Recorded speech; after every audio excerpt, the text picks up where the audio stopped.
Stoichiometry, इसे लेते हैं स्टोकियोमेट्री। बहुत जगहों पर इसे स्टोकियोमेट्री कहते हैं, अलग अलग प्रोनाउंसिएशन अलग अलग है। बहुत जगहों पर इसे स्टोकियोमेट्री कहते हैं। स्टोइचियोमेट्री और स्टोसियोमेट्री ये इसका करेक्ट प्रोनाउंसिएशन है। Stoichiometry, this is the correct pronunciation. अगर आप सही तरीके से बोलना चाहते हो तो स्टोसियोमेट्री। कुछ हरियाणा पंजाब के इलाके हैं जहां पर इसे स्टोकियोमेट्री कहते हैं, लेकिन स्टोसियोमेट्री इज द करेक्ट प्रोनाउंसिएशन। तो स्टोसियोमेट्री की मीनिंग क्या है, आखिर इसका मतलब क्या होता है? देखिए, मैंने आपको एटॉमिक मास पढ़ाया, तो एटॉमिक मास में भी मैंने एक वर्ड इस्तेमाल किया था, इंडस्ट्रियल। एक वर्ड मैंने इस्तेमाल किया इंडस्ट्रियल, कि इंडस्ट्री के हिसाब से क्या कुछ बैठता है, क्या कुछ नहीं बैठता है। सही इंडस्ट्री के हिसाब से क्या है। हम मान लो कोई केमिकल फैक्ट्री लगाते हैं, तो उस केमिकल फैक्ट्री में हम प्रोडक्शन कैसे देंगे। उस केमिकल फैक्ट्री में मान लो हम कैल्शियम कार्बोनेट बनाने की केमिकल फैक्ट्री लगा लेते हैं, तो फिर किस तरीके से अच्छा प्रोडक्शन आएगा। मान लो हम कैल्शियम कार्बाइड बनाने की फैक्ट्री लगा लेते हैं, तो प्रोडक्शन कैसे आएगा। यानी कि जब हम रिएक्शंस का और जो मोल हमने पढ़ा है अब तक, उसका एक साथ यूज इंडस्ट्रियल प्रोसेस के लिए करते हैं, तो उस केस में स्टोसियोमेट्री एक नई साइंस, केमिस्ट्री की नई ब्रांच या केमिकल इंजीनियरिंग की नई ब्रांच खड़ी हो जाती है। तो मेरे बच्चों, स्टोसियोमेट्री क्या है? It is branch of chemistry deals with chemical calculations, और किस पर? बेस्ड ऑन बैलेंस्ड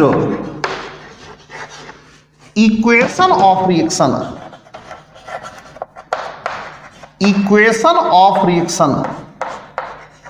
आपको केमिकल कैलकुलेशन इसमें करनी होती है और बैलेंस्ड इक्वेशन पर बेस्ड कैलकुलेशंस करनी पड़ती है। बैलेंस्ड इक्वेशन पर बेस्ड कैलकुलेशंस करनी पड़ती है।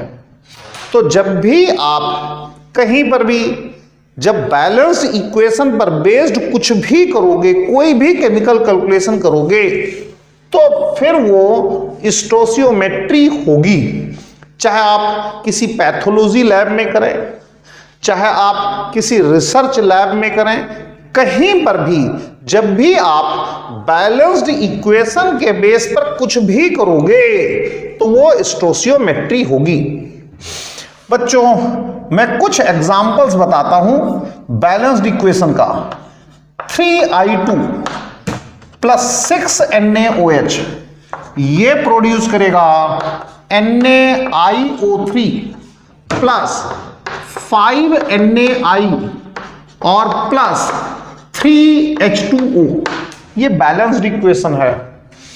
आपको और बैलेंस्ड इक्वेशन में लिख देता हूं 2KMnO4, ये सारी इनऑर्गेनिक रिएक्शंस हैं, प्लस 16HCl ये प्रोड्यूस करेगा 2KCl plus 2MnCl2 plus 5Cl2 और प्लस बनाएगा 8H2O। मुझे तो काफी टाइम से ये इक्वेशंस अब याद हो गई हैं। आप कैसे करोगे? देखो बच्चों, आपको परेशान होने की जरूरत नहीं है। इन इक्वेशंस को लिखने के लिए भी मैंने अपने हिसाब से टेक्निक्स डेवलप कर रखी हैं, बना रखी हैं। इनको लिखने का भी मेरे पास रूल है, तो टाइम आने पर पढ़ाऊंगा। फिलहाल हमें स्टोशियोमेट्री की बात करनी है, जो कि चैप्टर नंबर 1 का ही पार्ट है। ये भी चैप्टर नंबर 1 का पार्ट है, यानी मोल कॉन्सेप्ट का ही पार्ट है, तो सम बेसिक कॉन्सेप्ट का ही पार्ट है। आपकी जो एनसीईआरटी में है उसमें तो 2-4 लाइनों में लिखा हुआ है, लेकिन हमें यहां पर काफी डिस्क्रिप्टिव मैनर में देखना पड़ेगा। फिर दोबारा देखो, चाहे हम पैथोलॉजी लैब में जाएं, चाहे किसी रिसर्च लैब में जाएं, चाहे किसी इंडस्ट्री में जाएं, कहीं भी जाते हैं तो वहां पर बैलेंस्ड इक्वेशन के बेस पर जो भी कोई कैलकुलेशन करेंगे वो सारी की सारी कैलकुलेशंस वो स्टोशियोमेट्री के अंडर में आएंगी। तो all the calculations which are done on the basis of balanced equation of reaction are stoichiometry. बच्चों यहां पर चलो और आप थोड़ी और बातें करो। एक ये जैसे मैंने 3I2 + 6NaOH लिखा और यहां पर इसे लिखते ही मैंने 3I2 + 6NaOH लिखा और इसे लिखते ही 3I2 + 6NaOH। बच्चों इस 3 का क्या नाम है, इस 6 का क्या नाम है?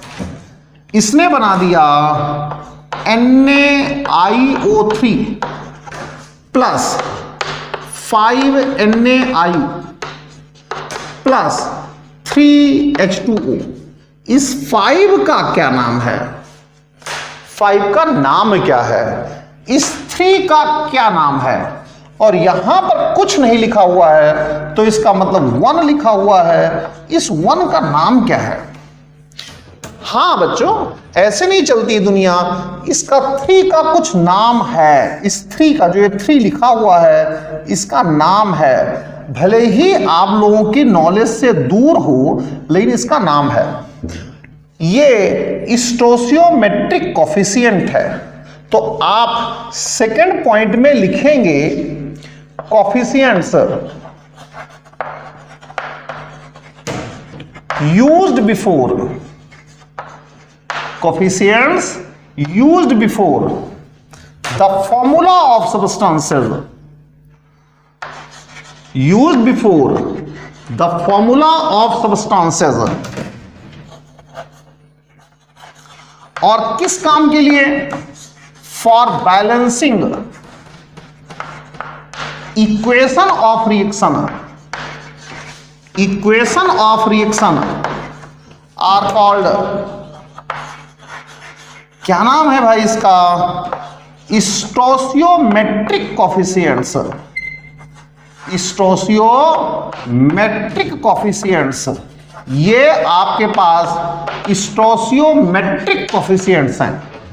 यानी कि बच्चों 3 is the stoichiometric coefficient of iodine, 6 is the stoichiometric coefficient of NaOH, 1 is the stoichiometric coefficient of NaIO3, 5 is the stoichiometric coefficient of NaI, and 3 is the stoichiometric coefficient of H2O। ध्यान दो इसे, ये stoichiometric coefficient है। अब बच्चों देखो, थोड़ा सा और हल्का सा, थोड़ी और मेहनत करते हैं। हम यहां पर 2KMnO4, ये जो 2 है ये स्टोशियोमेट्रिक कॉफिशिएंट है, प्लस 16HCl, ये 16 जो है ये स्टोशियोमेट्रिक कॉफिशिएंट है। किसका स्टोशियोमेट्रिक कॉफिशिएंट है? HCl का स्टोशियोमेट्रिक कॉफिशिएंट है। ये प्रोड्यूस करता है 2KCl, ये 2 स्टोशियोमेट्रिक कॉफिशिएंट है। ये 5Cl2, 5 is the stoichiometric coefficient of chlorine, plus 2MnCl2, ये MnCl2 का स्टोशियोमेट्रिक कॉफिशिएंट है, प्लस 8H2O, ये जो 8 है ये वाटर का स्टोसियोमेट्रिक कोफिशिएंट है। तो मेरे दोस्तों आप फिर दोबारा से देख लो, ये स्टोसियोमेट्रिक कोफिशिएंट आयोडीन का है, ये स्टोसियोमेट्रिक कोफिशिएंट NaOH का है, ये स्टोसियोमेट्रिक कोफिशिएंट NaIO3 का है, ये स्टोसियोमेट्रिक कोफिशिएंट Na का है, ये 3 is the stoichiometric coefficient of water. Similar way अगले एग्जांपल में 2 is stoichiometric coefficient of KMnO4, 16 is stoichiometric coefficient of HCl, 2 is stoichiometric coefficient of KCl, 5 is stoichiometric coefficient of chlorine, and 2 is stoichiometric coefficient of MnCl2, 8 is stoichiometric coefficient of water। ठीक है जी, ये थोड़ी बहुत बातें आपको आपके दिमाग में आ गई। अब बच्चों आगे क्या करना है? ठीक है जी, आपने ये कह दिया कि ये स्टोसियोमेट्रिक कोफिशिएंट है, समझ में आ गया। आपने ये कह दिया कि स्टोसियोमेट्री को आप चाहे तो लैब में यूज कर लो, जहां पर लैब आप मेडिकल लैब ले लो, आपके जहां पर टेस्टिंग होती, पैथ लैब जिसे कहते हैं, पैथोलॉजिकल लैब जिसे कह देते हैं, उसमें आप कह लो, या फिर आप इसे रिसर्च लैब कह दो, वहाँ पर यूज़ कर सकते हैं। आप इसे कह दो कि हाँ जी इंडस्ट्री में यूज़ कर सकते हैं।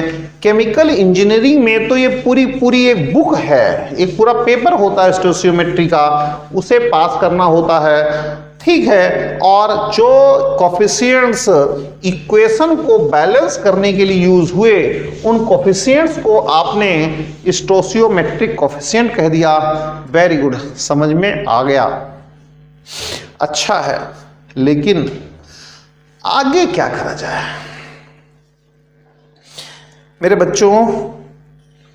हम थर्ड पॉइंट पर इस स्टोकियोमेट्री या स्टोसियोमेट्री को यूज करना सीखेंगे। इसको समझो आप। थर्ड पॉइंट पर हम इसका इस्तेमाल करना सीखेंगे कि हम इसको यूज कैसे करें। जो थर्ड पॉइंट है ये बहुत इंपॉर्टेंट पॉइंट है। ये JEE मेन के लिए भी इंपॉर्टेंट है, श्योर इंपॉर्टेंट है, और ये एडवांस के लिए भी इंपॉर्टेंट पॉइंट है। कैसे इंपॉर्टेंट है जरा उसे समझो। मान लो आप ए लिया प्लस आपने बी ले लिया, या इसको अल्फा कहो, थोड़ा सा और अच्छा बना दो, इसको बीटा कहो, थोड़ा सा और अच्छा बना दो। यहां पर गामा C बन गया प्लस डेल्टा D बन गया। बच्चों जो अल्फा था ये स्टोसियोमेट्रिक कोफिशिएंट था, जो बीटा था बीटा ये स्टोसियोमेट्रिक कोफिशिएंट था। किसका? बी का। बी रिएक्टेंट है, ये सी का स्टोसियोमेट्रिक कोफिशिएंट था, और ये डी का स्टोसियोमेट्रिक कोफिशिएंट था। मेरे बच्चों ये रिएक्टेंट है, तो रिएक्टेंट का हमेशा कंजम्पशन होता है, खपत होती है, हमेशा कंजम्पशन होता है। ये भी रिएक्टेंट है, इसका भी कंजम्पशन होता है, कंज्यूम होता है, ये भी कंज्यूम होता है। ये जो सी है इसका प्रोडक्शन होता है, फॉर्मेशन होता है, प्रोड्यूस होता है, फॉर्म होता है, फॉर्मेशन होता है। और जो ये डेल्टा है इसका भी फॉर्मेशन, ये जो डी है, डी ये तो स्टोसियोमेट्रिक कोफिशिएंट है, डी का फॉर्मेशन होता है। मेरे बच्चों ये तो कोफिशिएंट है, नाम है इसका स्टोसियोमेट्रिक कोफिशिएंट, नाम है इसका स्टोसियोमेट्रिक कोफिशिएंट, नाम है इसका स्टोसियोमेट्रिक कोफिशिएंट। ये कोफिशिएंट है, नाम मैं बता देता हूं स्टोशियोमेट्रिक कोफिशिएंट। बार बार लिखना पड़ रहा है मुझे क्योंकि आप सभी कोई 11th के बच्चे हो। ये जो बीटा है ये स्टोशियोमेट्रिक कोफिशिएंट है, शॉर्टकट मार दिया, ये स्टोशियोमेट्रिक कोफिशिएंट है, यहां पर पूरा लिख दिया स्टोशियोमेट्रिक कोफिशिएंट है। और बच्चों किसका है भाई, ये ए का है, ये वाला बी का था, ये वाला सी का और ये वाला डी का। जो रिएक्टेंट्स हैं सबका कंजम्पशन, प्रोडक्ट्स का सबका फॉर्मेशन होता है। जरा समझो, जो लिखता हूं उसे समझिए। कंज्यूम्ड मोल्स ऑफ ए, इसके जितने भी मोल कंज्यूम हुए डिवाइडेड बाय इसका स्टोशियोमेट्रिक कोफिशिएंट। टेंशन मत लेना, इसके जितने मोल्स कंज्यूम हुए आप कह सकते हैं consumed moles of B divided by इसी का स्टोशियोमेट्रिक कोफिशिएंट। इसके जितने मोल्स बने, इसका फॉर्मेशन होगा ना, बने जो फॉर्म हुए, तो यहां पर लिखो फॉर्म्ड मोल्स ऑफ सी, इसी का स्टोशियोमेट्रिक कोफिशिएंट, और इसी के जितने मोल्स बने तो यहां पर लिख दो formed moles of D divided by, ये दिखेगा नहीं भाई, तो मैं दिखेगा नहीं ये, तो मैं इसे, हाँ नहीं दिखेगा, नहीं दिखेगा, तो मैं इसे यहां पर लिखता हूं, तो ये आग पास आ जाएगा फॉर्म्ड मोल्स ऑफ डी, इसी का स्टोशियोमेट्रिक कोफिशिएंट। तो आप ये कहेंगे इसका आप मोल्स ले रहे हो तो इसी के स्टोशियोमेट्रिक कोफिशिएंट से आप डिवाइड करोगे, इसके मोल्स ले रहे हो तो इसी के स्टोशियोमेट्रिक कोफिशिएंट से डिवाइड करोगे, इसके मोल्स ले रहे हो तो इसी के स्टोशियोमेट्रिक कोफिशिएंट से डिवाइड करोगे, इसके मोल्स ले रहे हो तो इसी के स्टोशियोमेट्रिक कोफिशिएंट से आप डिवाइड करोगे। चलो बच्चों, हल्का सा एग्जाम्पल हो जाए भाई, एग्जाम्पल हो जाए, थोड़ा सा एग्जाम्पल कर लिया जाए और फिर एनसीईआरटी का एक दो क्वेश्चन कर दिया जाए, फिर नरेंद्र अवस्थी का क्वेश्चन कर दिया जाए और फिर आरसी मुखर्जी के क्वेश्चंस कर दिए जाए, तो मजा आ जाए, फिर दिक्कत दूर हो जाए, फिर आप लोग कहोगे हाँ ये कुछ है, बात बनी। चलिए मैं आपको एक दो एग्जाम्पल बताता हूं। एग्जाम्पल देखो, वही पुराना घिसा पिटा जो कि मैं लिख रहा हूं पिछले 10-15 मिनट से, 3I2 प्लस 6NaOH ये प्रोड्यूस कर रहा है NaIO3 प्लस 5NaI और प्लस बच्चों 3H2। बिल्कुल परेशान ना हो भाई साहब, कंज्यूम्ड मैं बार बार लिखूंगा, जो वर्ड लिख रहा हूं उसको ध्यान दो। Consumed moles of I2 divided by 3, ठीक है भाई, इसमें कहीं कोई दिक्कत नहीं है। 3 इसका स्टोशियोमेट्रिक कोफिशिएंट था। इसके बाद कंज्यूम्ड मोल्स ऑफ NaOH बिल्कुल डिवाइडेड बाय 6, ठीक है, कोई दिक्कत नहीं है। NaIO3 जो है ये बनेगा, फॉर्म होगा, तो हम यहां पर लिखेंगे formed moles of NaIO3 divided by इसका कोफिशिएंट बताओ 1। और बच्चों इसके बाद NaI, तो आप कहेंगे formed moles of NaI divided by, इसका कोफिशिएंट 5 है तो 5, इसके बाद फॉर्म्ड, वाटर भी ले लो भाई, क्यों, formed moles of H2O divided by 3। मेरे बच्चों, अगर आपको बाई चांस आप क्वेश्चन कर रहे हैं, इसके मोल्स पता हैं, इसके निकालने हैं, फौरन आप निकाल लोगे, है बिल्कुल सेट, कोई दिक्कत नहीं है। इसके मोल्स पता हैं, इसके मोल्स निकालने हैं, मेरे से फास्ट निकालोगे, कोई दिक्कत नहीं है। आप लोग बहुत तेज निकालोगे, बहुत फास्ट करोगे। ये क्या करता है, मोल्स में रिलेशन स्टेब्लिश कर देता है, और जितने रिएक्टेंट हैं, जितने प्रोडक्ट्स हैं, सबके मोल्स में एक साथ रिलेशन देता है।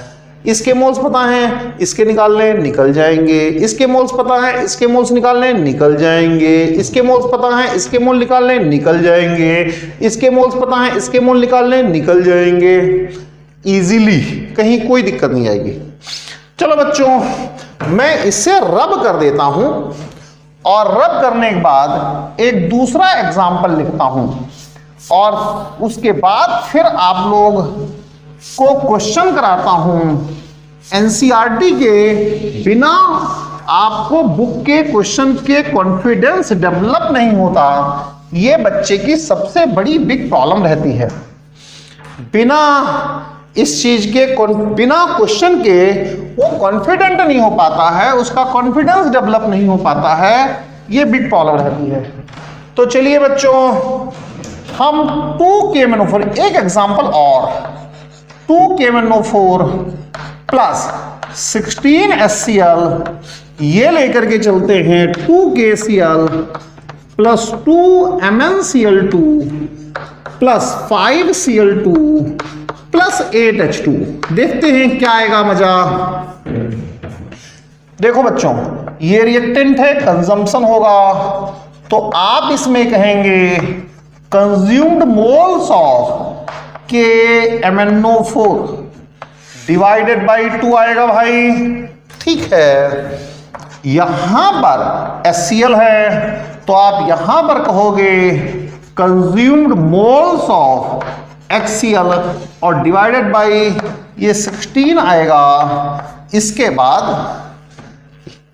KCl है, तो KCl का फॉर्मेशन होता है यार, तो फॉर्म्ड मोल्स ऑफ KCl और डिवाइडेड बाय, इसका कोएफिशिएंट कितना है, 2 है।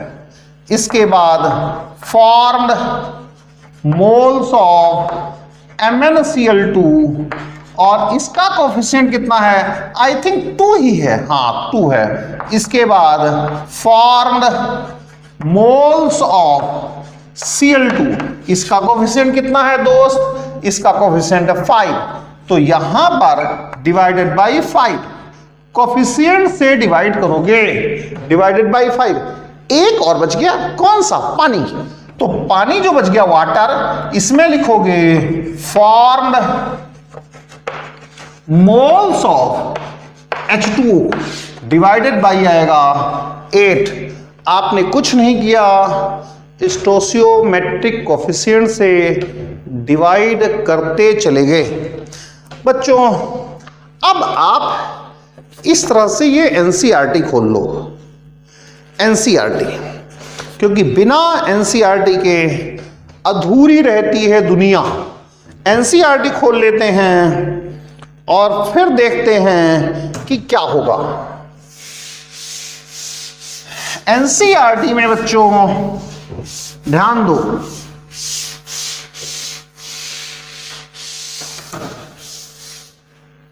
ध्यान दीजिए,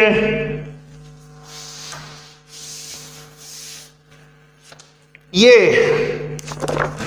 एनसीईआरटी का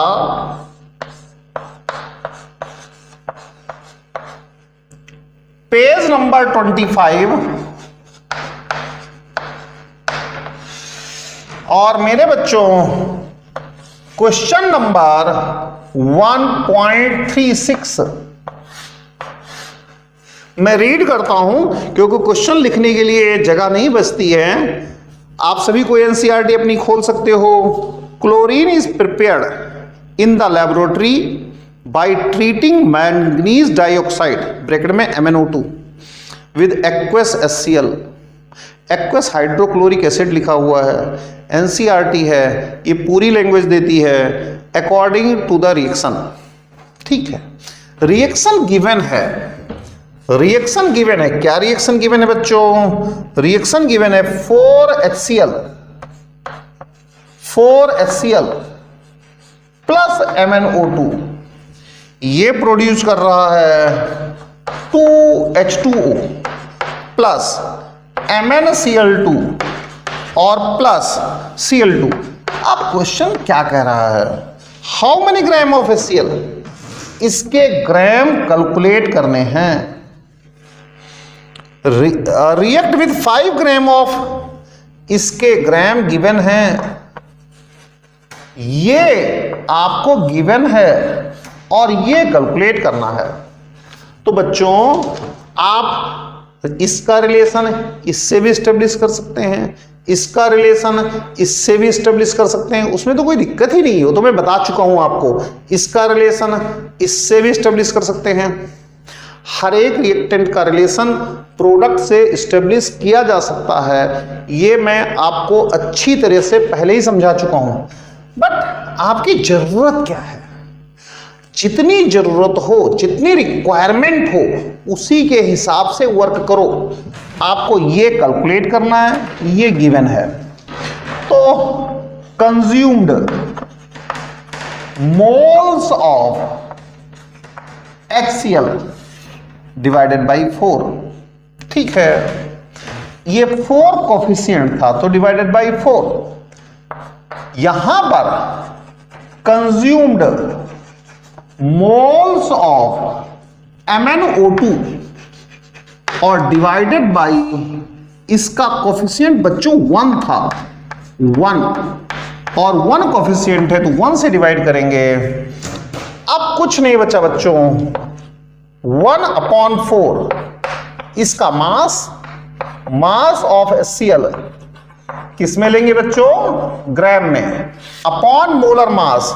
मोलर मास 36.5, हाइड्रोजन के लिए 1 और क्लोरीन के लिए 35.5, दोनों को ऐड कर दो 36.5 आएगा। इसका मास गिवन है, कितना है? 5 ग्राम है, गिवन है भाई, ये गिवन मास है। मोल कैलकुलेट करने का सीधा तरीका होता है मास अपॉन मोलर मास। मोल कैलकुलेट करने का सीधा तरीका है मास अपॉन मोलर मास। तो मोलर मास कितना है इसका? ये 55 तो Mn के लिए हो गया, प्लस O2 के लिए 32 हो गया। तो बच्चों अब तो कोई दिक्कत ही नहीं बची, आपको इसका मास कैलकुलेट करना है। केवल कैलकुलेशन बचती है और कोई इशू बचता नहीं है। अगर आपको स्टोशियोमेट्री की जड़ें क्लियर हैं, सही बात का पता है, तो आप फिर कुछ भी कर सकते हो, कुछ भी निकाल सकते हो, जहां कोई दिक्कत नहीं है।